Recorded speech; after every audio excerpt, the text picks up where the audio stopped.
Everyone, तो my self पलक और आज हम आप लोगों के साथ डिस्कस करेंगे क्लास 10th की हिंदी सैम्पल पेपर की मार्किंग स्कीम। तो चलिए आइए देखते हैं। सबसे पहले जो भी आपका क्लास 10th का सैम्पल पेपर है ये आपके सीबीएसई की गाइडलाइंस के थ्रू आया हुआ है, ये आपका सीबीएसई की गाइडलाइंस के थ्रू आया हुआ है। तो इसके बेसिस पर आप अपना एग्ज़ाम 10th क्लास का जो कि आप 2 मार्च को देने वाले हैं वो बहुत अच्छे से क्लियर क्रैक कर सकते हैं।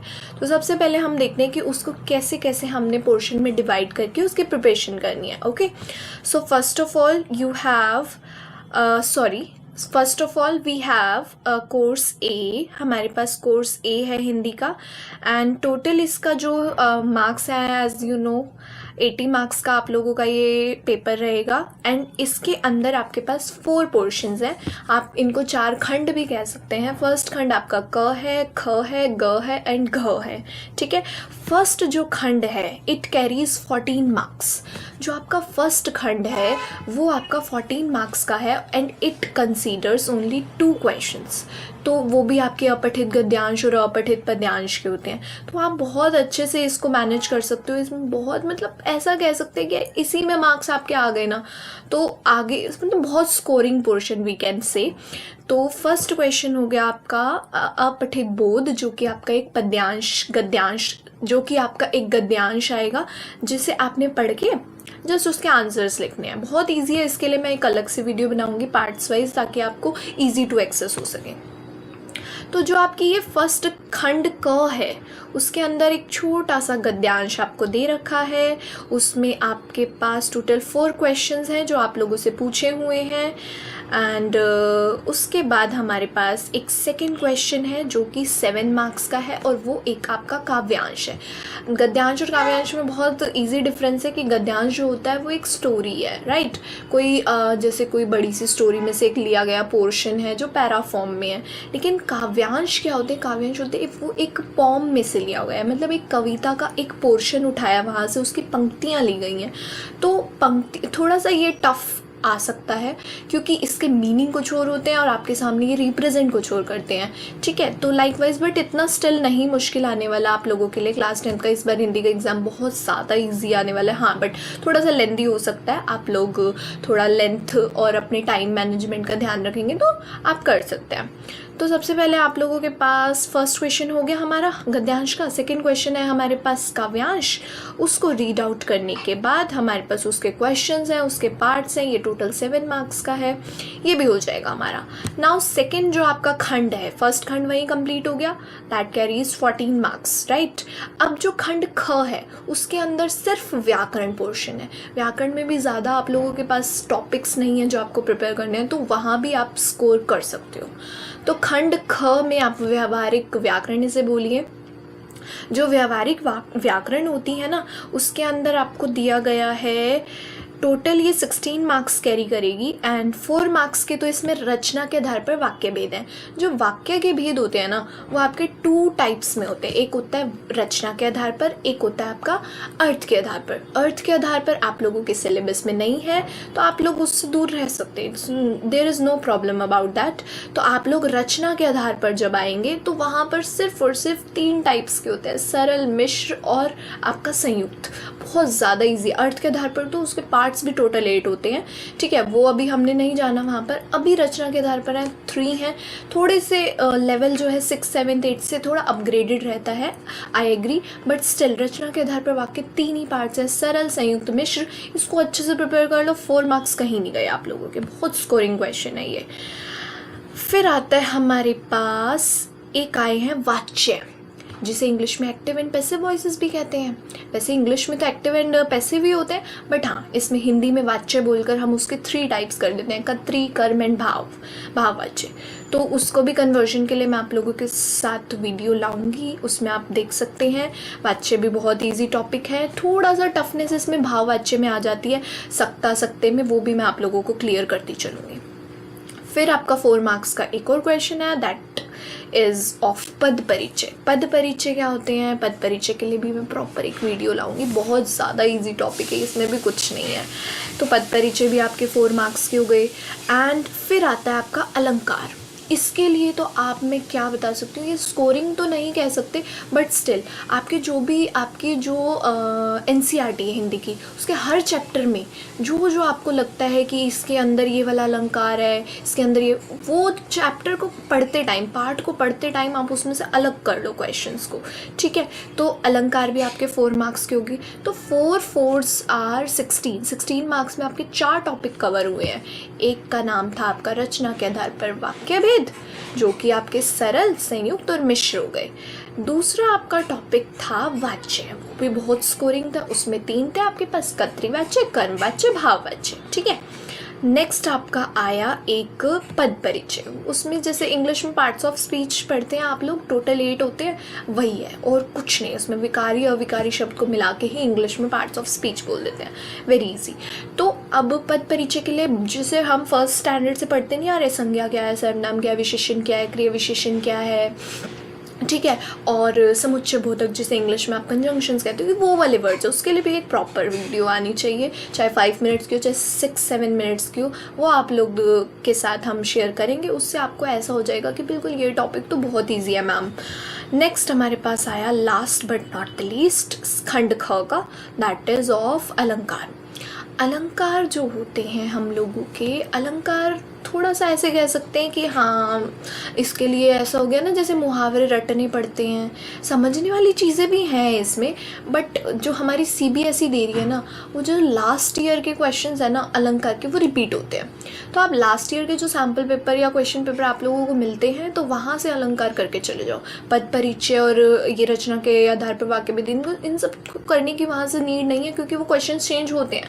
बट अलंकार के क्वेश्चन ऐसे हैं जो लास्ट सेशन के 2-3 साल वाले क्वेश्चन पेपर, उसमें से पूरे एग्जैक्ट आ रहे हैं। तो ये 3-4 मार्क्स के लिए 2-4 क्वेश्चन पेपर उठाकर आप लोग उसमें से गो थ्रू करो, और वो एग्जैक्ट आ जाएंगे, और ज़्यादा टेंशन लेने की इसमें ज़रूरत है नहीं, ठीक है। और जो बहुत स्कोरिंग बच्चा है कि भाई मुझे फुल मार्क्स चाहिए, आप अपना उसके अकॉर्डिंग करो, अपनी जो भी NCERT की बुक्स के चैप्टर्स है, 2 बैलों की कथा एक्सेट्रा, जो भी आपके चैप्टर्स है, उसमें आप जाओ और चैप्टर रीड करो, और आपको लगता है बुक की बैक एक्सरसाइज में कोई अलंकार का क्वेश्चन है, उसको गो थ्रू कर लो, वहाँ से आप स्कोर कर सकते हो।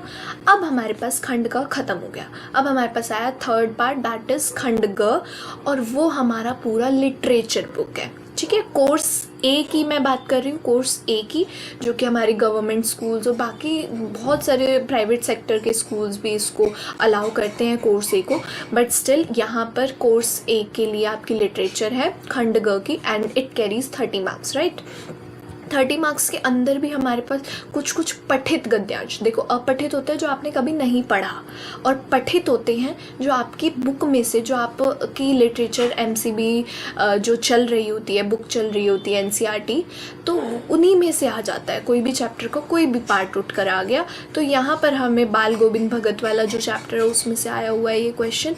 तो हमारे पास ये सीन पैसेजेस इंग्लिश में कह सकते हैं, एक ये आया है। नेक्स्ट हमारे पास आई हैं टोटल 4 प्रश्न दिए हैं, उनमें से आपको 3 अटेम्प्ट करने हैं, और 25 से 30 मार्क्स मतलब वर्ड्स का ये होना ज़रूरी है, 25 to 30 वर्ड्स। अगर आप 35 तक भी अपने वर्ड्स को पहुंचा देते हैं, तब भी आपके मार्क्स बोर्ड्स नहीं कट करेंगे। तो आपने फोकस क्या करना है, उससे ज़्यादा लिमिट में जाने की ज़रूरत नहीं। आप 40 to 50 वर्ड्स लिख कर आ गए हैं, और ये तो टोटली आपका 2 मार्क का क्वेश्चन था, तो वो एक्स्ट्रा जाने की वजह से भी आप लोगों का जो इंप्रेशन है वो पॉजिटिव की जगह और नेगेटिव -999 जो चल रहा है ना आजकल बच्चों का, वो हो जाता है। तो वो मत करना आप लोग, ठीक है। अब हमारे पास आता है एक और 9th क्वेश्चन, वो हमारा सीन, जो हमारी कविता होती है ना, पढ़ी हुई कविता, लाइक पद्यांश हो गया बट पठित है, काव्यांश बोलो पद्यांश बोलो, both are the same things. तो यहाँ पर हमारे पास आ गया। अब ये भी होने के बाद नेक्स्ट 10th क्वेश्चन है, उसमें से भी 4 क्वेश्चन दिए हुए हैं, any 3 you have to attempt, और उसके अंदर ये काव्यांश के जो हमारे पोर्शंस है ना, वहाँ से आया है। अब जो लिटरेचर है ना, वो भी 2 टाइप्स में डिवाइड है, ठीक है। आपकी एक काव्यांश वाले पोर्शन हो गए, जिसमें आपको पंक्तियाँ हैं, कविताएं हैं, पद हैं, मीरा के पद हो गए, ऐसी ऐसी चीज़ें, सूरदास के पद हो गए, तो उसके बेसिस पे भी अलग से क्वेश्चन बना हुआ है। ये थोड़ा सा टफ हो जाता है, बट हाँ, अगर आप लोगों ने स्टार्टिंग से अपनी क्लासेस अटेंड करी हैं बोर्ड्स की या 10th क्लास की, बोर्ड्स की तो क्या बात करें हम, 10th क्लास की क्लासेस हमने स्टार्टिंग से अटेंड की हैं, तो उस बेसिस पे आप लोग इसको भी क्रैक कर जाओगे, कोई इशू नहीं है, ठीक है। एंड अब वी हैव 11th क्वेश्चन, उसके अंदर हमारे पास है पूरा पाठ्य पुस्तक, ठीक है। ये भी हमारी लिटरेचर का पार्ट हो गया। इसके अंदर हमारे पास कोई भी 2 प्रश्न हमें अटेम्प्ट करने हैं, और यहाँ पर थोड़ा सा है वर्ड्स लिमिट 50 to 60 बोला, आप 70 to 80 तक अटेम्प्ट करके आओ, क्योंकि 50 to 60 को स्टूडेंट्स की राइटिंग बहुत ज़्यादा छोटी होती है। इतनी कम हैंड राइटिंग छोटी होने की वजह से उनके 50 to 60 तो आई गेस 5 to 6 लाइन में आ जाएंगे। एंड ये क्वेश्चन है 4 मार्क्स का, तो एक बोर्ड की शीट कैसे फिल करोगे आप, नहीं हो पाएगी। तो आप इसको 60 to 70 पर ले जाके रोक सकते हैं, या अपने वर्डिंग्स आपकी राइटिंग के अकॉर्डिंग आप रखो। बोर्ड्स ने तो अपनी गाइडलाइंस दी है, आपने अपने अकॉर्डिंग उसको फिल करना है, जैसी आपकी हैंड राइटिंग है, जो आपके पास मटेरियल है लिखने के लिए, जो आपने सोचा होगा कि मेरे पास तो बहुत कुछ है लिखने के लिए, तो मैं कैसे इसको कम वर्ड्स में करूँगा। बट हाँ, बोर्ड्स जो है उस बच्चे को बहुत अच्छे से मार्क्स देता है जिसके पास लिखने के लिए बहुत कुछ है, लेकिन फिर भी उसने अपने आंसर को कंसाइज करके जो बोर्ड्स की गाइडलाइंस थी उसके अकॉर्डिंग 50 to 60, 65, 70 उसके अराउंड में उसने कंसाइज कर दिया। कम वाले के कुछ नहीं होगा, जिसने 50 से भी कम लिखा है उसको मार्क्स नहीं देगा बोर्ड्स पूरे, ठीक है। तो आप गाइडलाइंस के अकॉर्डिंग चलो, 2, 4, 5 वर्ड्स आगे पीछे हो जाते हैं। और हाँ, एक और बात, आप लोग जब अपना पूरा क्वेश्चन पेपर अटेम्प्ट कर देते हैं उसके बाद क्रॉस चेकिंग ज़रूर कीजिए कि आपने क्वेश्चन सारे अटेम्प्ट किए हैं या नहीं। और वन मोर थिंग, अगर आप बोर्ड्स में लिख रहे हैं कि मैं खंड ख का फर्स्ट क्वेश्चन या 6th क्वेश्चन अटेम्प्ट कर रहा हूँ, उसके बाद आप अचानक से खंड ग पे आ गए कि मैंने प्रश्न नंबर 9 अटेम्प्ट कर दिया, नहीं, ऐसा नहीं कीजिएगा। आपको मार्क्स तो मिल जाएंगे अगर आपने क्लियर लिखा है, ठीक है, बट स्टिल अगर आप पैटर्न वाइज चलेंगे कि चलो मुझे ना खंड ख ग्रामर बहुत अच्छे से, व्याकरण बहुत अच्छे से आती है, तो आप उस पोर्शन पे पहले जाओ, उसके सीरियल वाइज कर दो, फिर आप अपने लिटरेचर पे आ जाओ। आपकी जो लिटरेचर है उसमें खंड ग आ रहा है तो पहले खंड ग कर दो, ठीक है, और फिर खंड क पे जाओ। और जो खंड घ होता है ना बच्चों, वो थोड़ा सा लेंदी होता है, तो उस पोर्शन को आप ये करो कि मैं लास्ट में करूँ। क्यों? क्योंकि जब आपका ना 80%, 75% कह लो, 75%, 3 पोर्शंस हो गए ना, 3 पोर्शंस आपके कंप्लीट हो जाते हैं, एक पोर्शन रह जाता है। तो अगर आपको वो रह जाता है और आप 75% कर चुके हो, तो आपके जो माइंड में ना उस टाइम कॉन्फिडेंस आता है कि ठीक है ना, मैं अपना 75% एग्ज़ाम दे चुका हूँ। तो आपके अंदर ना थोड़ा सा ये नहीं होगा कि टेंशन नहीं होगी कि मैंने वो भी रह रहा है वो। अब आप खंड घ जो लास्ट वाला है, जिसके अंदर हमें यहाँ पे ये दे रखे हैं रचनात्मक लेखन, जिसमें टोटल 4 टॉपिक्स हैं, तो इन चारों टॉपिक्स को आप करने बैठते हो, बच्चे 1 hour 15 मिनट्स तक इसी को वेस्ट कर देते हैं। उसके बाद उनको होश आते कि अरे मेरा तो सारा ही पेपर रह रहा है, मैं तो ये 20 मार्क्स का क्वेश्चन पेपर अटैम्प्ट करने में लगा हुआ था।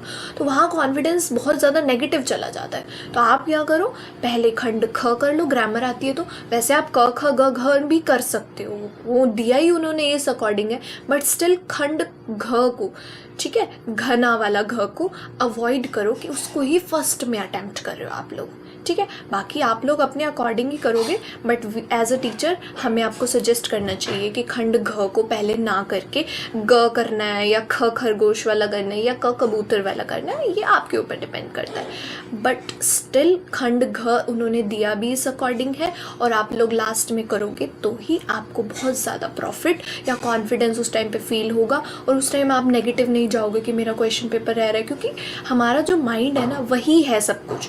अगर माइंड ही हमारा फिर घूम गया, उसके बाद फिर क्वेश्चन पेपर क्या है हमें कोई मतलब नहीं है, दिमाग में ही जो चीज़ चल रही है। फिर कुछ बच्चों को स्ट्रेस हो जाता है एग्ज़ाम का, कुछ लोगों की आजकल क्या है, जो हमारे कोर्स ए वाले बच्चे हैं वो तो कर लेंगे, जो कोर्स बी है जो प्राइवेट सेक्टर में चल रहा है, वो हिंदी से बहुत ज़्यादा खार खाते हैं बच्चे। उनका क्या है, हिंदी लेंदी आती है, हिंदी में मात्राएँ मिस्टेक्स होती है, हिंदी में हमारी राइटिंग अच्छी नहीं आती, हिंदी में टाइम मैनेजमेंट नहीं हो पाता, तो उसको बहुत ज़्यादा ओवर स्ट्रेस हो जाते हैं बच्चे ये सब सोच के।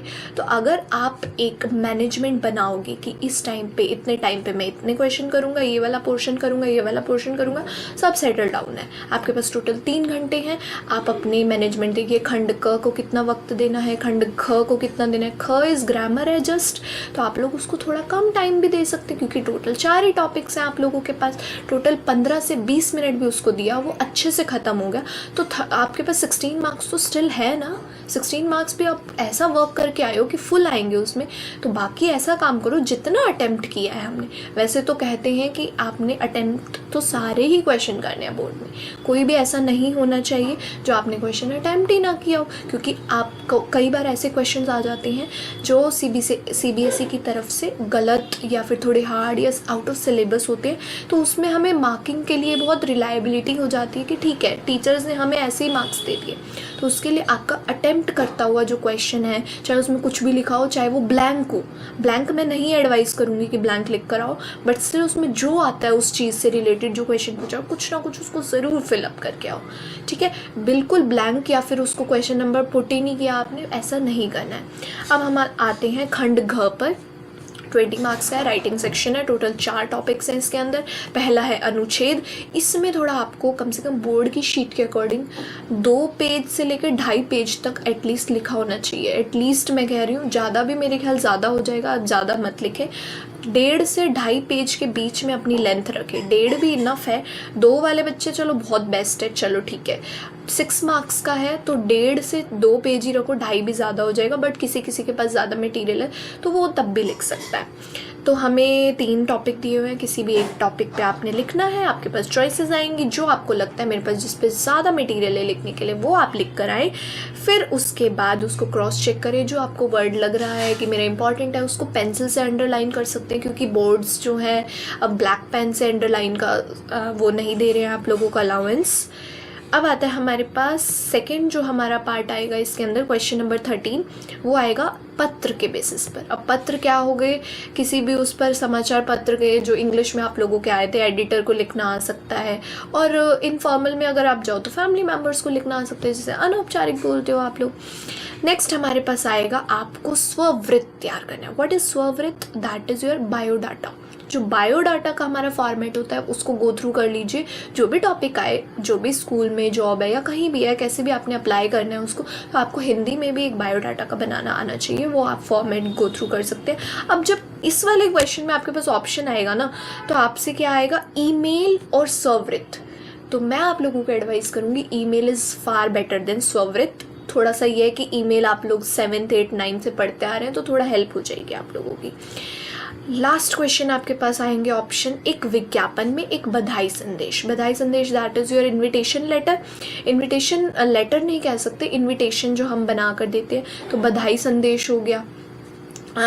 बधाई संदेश में आप इनविटेशन लेटर भी नहीं, इसमें आप एक बधाई संदेश बनाइए और एक इसके अंदर आप विज्ञापन है तो विज्ञापन पे जाइए, मैं ये एडवाइस करूँगी आपको, क्योंकि जो विज्ञापन होता है वो थोड़ा आप। और वन मोर थिंग, जो हमारा बोर्ड है, पेंसिल से विज्ञापन नहीं बना कर आना है, आपने विज्ञापन बनाना है पेन से, वो भी ब्लू।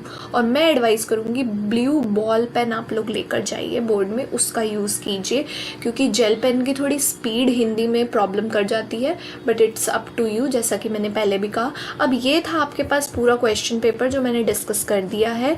अब आपके पास आगे वीडियोस आएंगी within 2 days I guess, तो उसके अंदर हम डिफरेंट जो हमारे खंड हैं उसको डिस्कस करेंगे इन ब्रीफ। तो अब आप लोग मुझे बताइएगा कैसी लगी आपको वीडियो। Thanks for watching.